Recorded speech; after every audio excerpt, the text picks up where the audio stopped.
Magkano ba Master Jet makukuha ng mga DepEd personnel from Teacher 1 to 3 na PBB?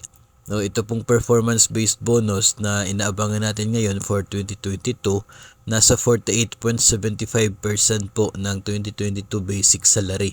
Yun po ang basis ng inyo po matatanggap na performance-based bonus kung ikaw po ay personnel ng DepEd.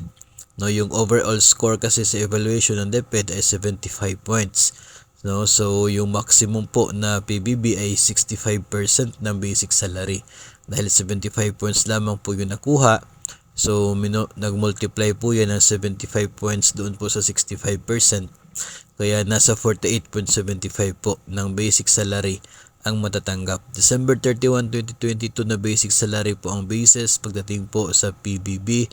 The same with other agencies, no? Kung magkano po yung inyo pong sahod as of that time, depende po sa rate ng PBB na eligible ang inyo pong agency.